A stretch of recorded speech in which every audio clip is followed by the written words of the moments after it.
बोलूँगा क्या, लेकिन सब ईश्वर की मर्जी है।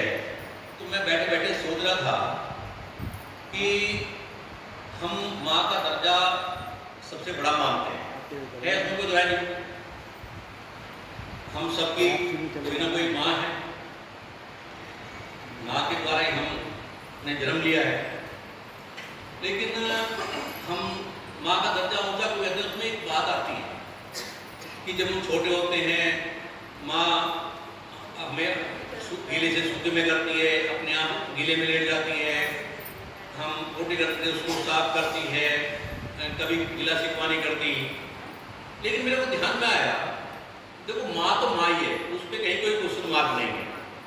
लेकिन मुझे जो ध्यान में आया, एक माँ जब हम अबोध थे, अज्ञान थे, हम सक्षम नहीं थे, ऐसे समय में वो हमारी सेवा करती है, हम उसका सर्वोच्च स्थान देते हैं। लेकिन एक माँ जब हम बड़े हैं, सक्षम हैं, हर तरह से समर्थ हैं, उसके बावजूद भी और वो माँ हमारी आखिर तक हमारी सेवा करती है, तो उसको हम छोटा कैसे मान सकते हैं? तो वो तो उस माँ की भी माँ है। ऐसी माँ को मैं नमन करता हूँ।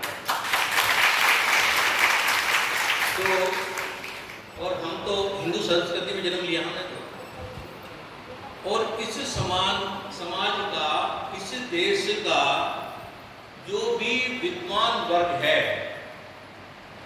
उन सबका एक ही मानना है कि व्यक्ति चाहे किसी भी शिखर पर चला जाए, उसकी उन्नति में हमेशा माँ का योगदान होता है।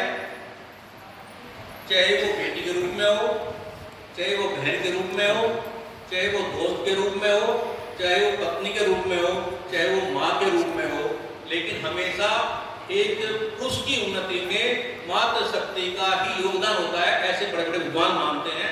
तो मातृशक्ति के योगदान को हम कहाँ छोटा मान सकते हैं? और हम तो उस संस्कृति में जन्म हुए हैं, इस संस्कृति की उत्पत्ति हुए अरबों साल हो चुके हैं, और अरबों साल से ही हमारे यहाँ लक्ष्मी की देवी कौन? सरस्वती। शक्ति की देवी कौन? माँ दुर्गा। और विद्या की देवी कौन? माँ सरस्वती। मैं कहीं गलत तो नहीं भूल गया? ठीक बोल गया ना? कहीं कभी ध्यान रहता है ना, कहीं ध्यान इधर उधर चला जाता है। तो उनको पहले से मानते हैं, तो अपना तो संस्कार इस तरह के हैं।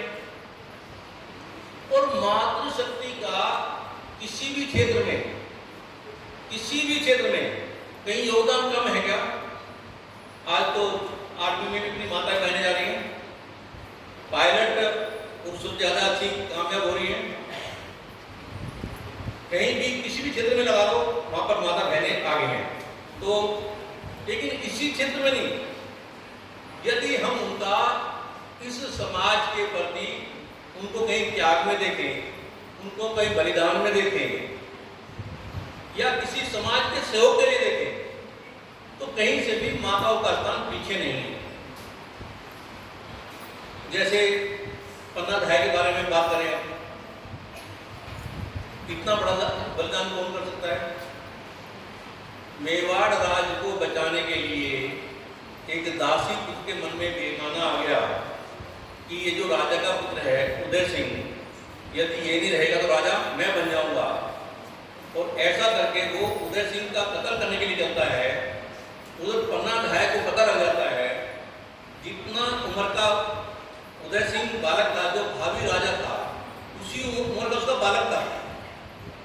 तो वो अपने बालक को एक लकड़ी की टोकरी में छुपाकर, उसके ऊपर झूठी पत्तलें रखकर उसको महल से बाहर निकाल देती है उदय सिंह बालक को, और अपने बेटे को उदय सिंह के कपड़े बनाकर उसके बिस्तर पर निकालती है। और वो बलबीर आता है, वो उदय सिंह को समझकर उस माँ के सामने उसकी गर्दन काट देता है। उस माँ ने उप नहीं की। ऐसी माँ तो हो सकती है क्या? लेकिन अपने राजा के प्रति इतनी समर्पित, उसने अपने बेटे का भी बलिदान कर दिया। ऐसी हमारी पन्ना झा, जिसको ये दुनिया कभी नहीं भूल सकती। ऐसा महाराज क्या एक सज्जन बैठे थे, पुलिस में भी हरियाणा के बहुत बड़े अफसर रहे हैं, आईजी लेवल के, आर्मी भी रहे हैं। उनका अपना विचार था, मैं सुन रहा था। उनका मन ये था कि बहनों को आर्मी में नहीं भेजना चाहिए। भगवान ने इस योग नहीं बनाया, समय कम था और बात काटने का कोई दुख नहीं था, जैसे कोई कहे उसे सुन लो, बाकी जैसा आपको अच्छा लगे घर मान लो। तो लेकिन मुझे जब भी रानी लक्ष्मीबाई का ध्यान आ रहा था,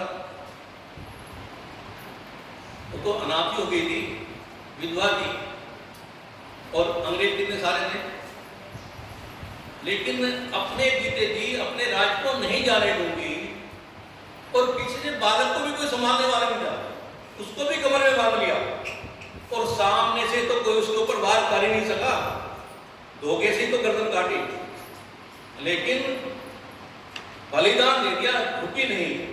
तो हमारी मातृशक्ति पराक्रम के स्थान में भी कभी पीछे नहीं रही।